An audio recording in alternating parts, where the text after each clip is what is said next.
next we meet, lad? Anything you ask. Hope this deal goes through.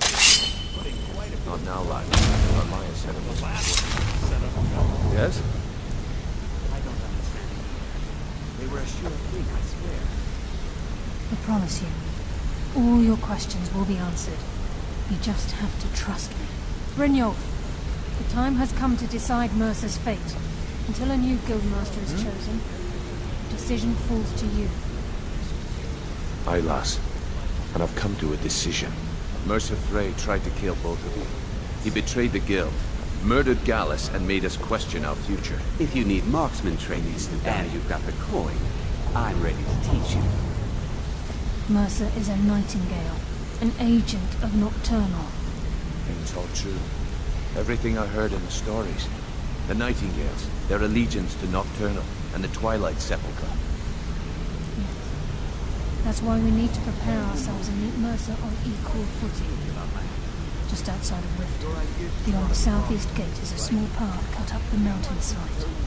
At the end of that path is a clearing and an old standing stone. I'd ask you both to meet me there.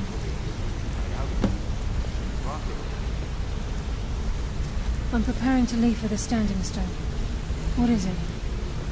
I'm preparing to leave for the standing stone. What is it?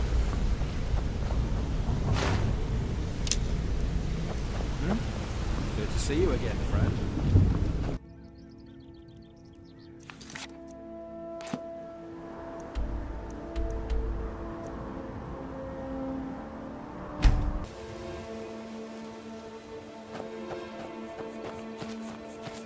I'm glad you're here. This is the headquarters of the Nightingales, cut into the mountainside by the first of our kind. We've come to seek the edge we need to defeat Mercer Frey.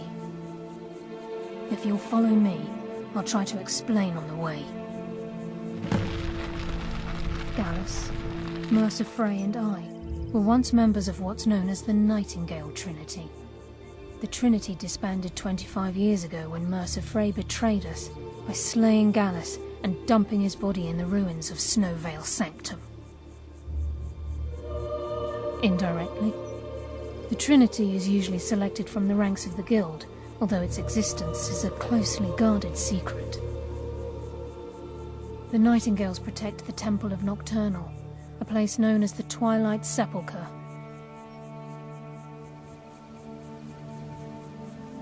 It's my hope that you will, yes.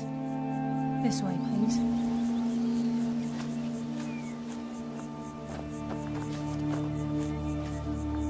I'm just as puzzled as you, lad.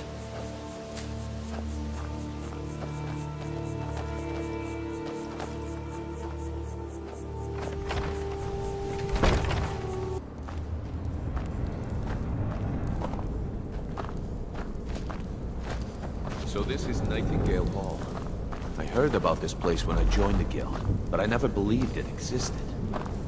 The assumption that the Nightingales were just a myth was seeded within the Guild on purpose. It helped divert attention from our true nature. What's wrong, Brynjolf? I can almost hear your brow furrowing. Trying to understand why I'm here, lass. I'm no priest, and I'm certainly not religious. Why pick me? This isn't about religion, Brynjolf. It's business.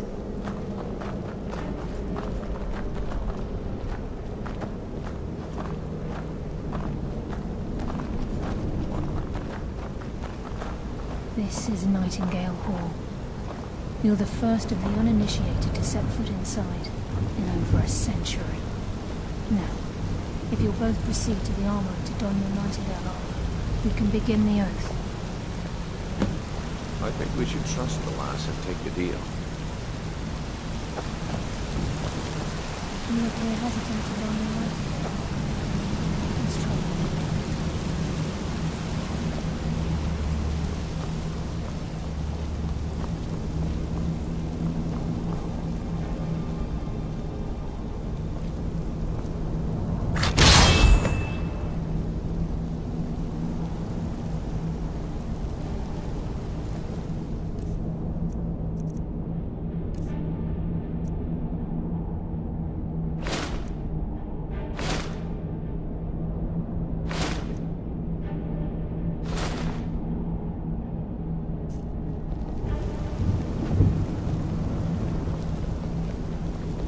You appear ready for the oath.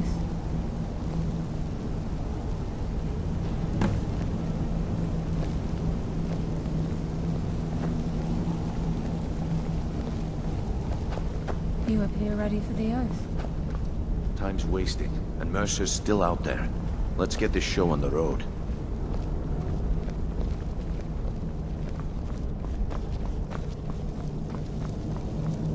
Okay, lass. We've got these get-ups on. Now what? Beyond this gate is the first step in becoming a nightingale. Whoa there, lass. I appreciate the armor, but becoming a nightingale? That was never discussed. To hold any hope of defeating Mercer, we must have Nocturnal at our backs.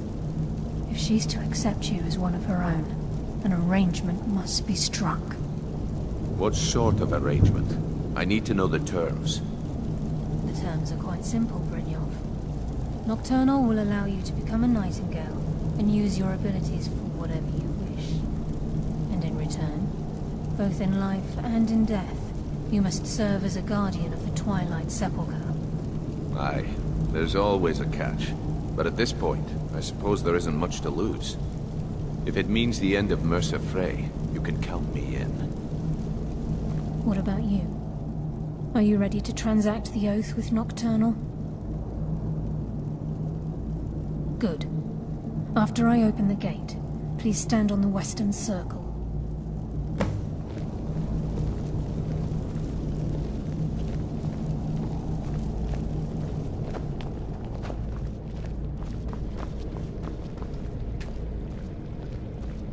We'll speak when the oath is complete.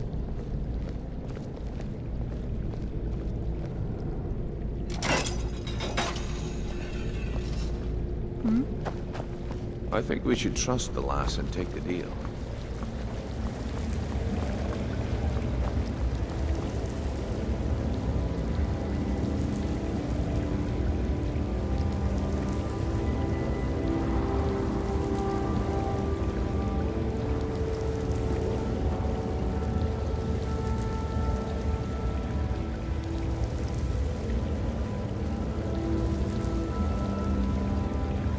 I call upon you, Lady Nocturnal, Queen of Murk and Empress of Shadow. Hear my voice.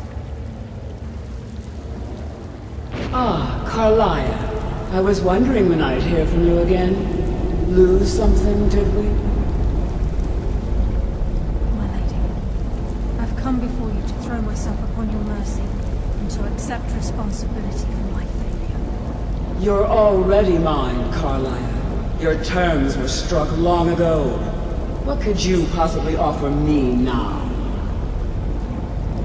I have two others that wish to transact the oath, to serve you both in life and in death. You surprise me, Carlia. This offer is definitely weighted in my favor. My appetite for Mercer's demise exceeds my craving for wealth and grace. Revenge. How interesting. Very well. The conditions are acceptable. You may proceed. Lady Nocturnal, we accept your terms. We dedicate ourselves to you as both your avengers and your sentinels. We will honor our agreement in this life and the next until your conditions have been met. Very well. I name your initiates Nightingale, and I restore your status to the same, Carlisle. And in the future, I'd suggest you refrain from disappointing me again.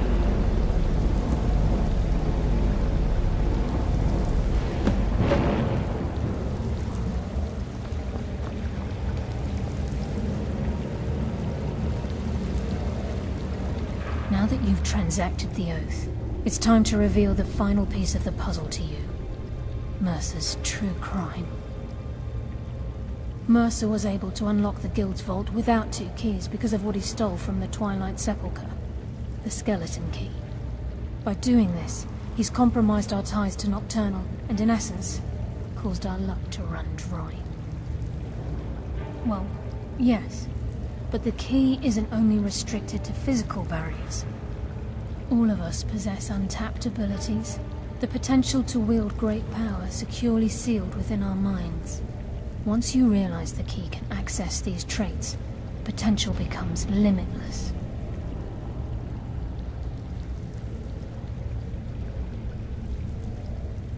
Good. Then you understand why this is about more than just Mercer's lust for power. If the key isn't returned to its lock in the Twilight Sepulchre, things will never be the same for the Guild.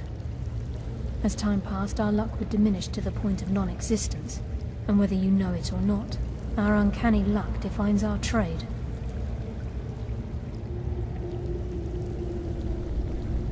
Very true. In our line of work, it's quite rare we set out to return a stolen item to its rightful owner. Before we depart, Brynjolf has some business to discuss. I suggest you listen to him. Listen, lad. There's one last piece of business we need to settle before we go after Mercer. The leadership of the Guild.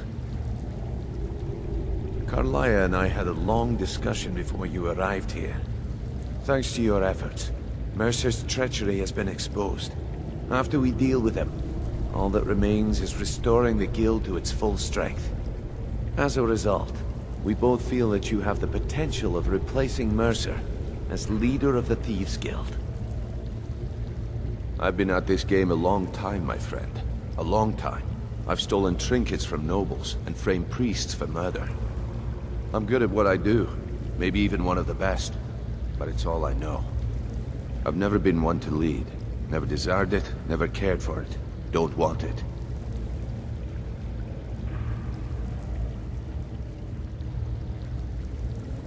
Well, we have a bit of an errand to run before your coronation, so don't get sentimental on me now.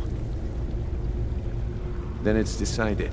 When this is all over and Delvin's contacts assure me that we've regained our footing in Skyrim, we'll handle the details.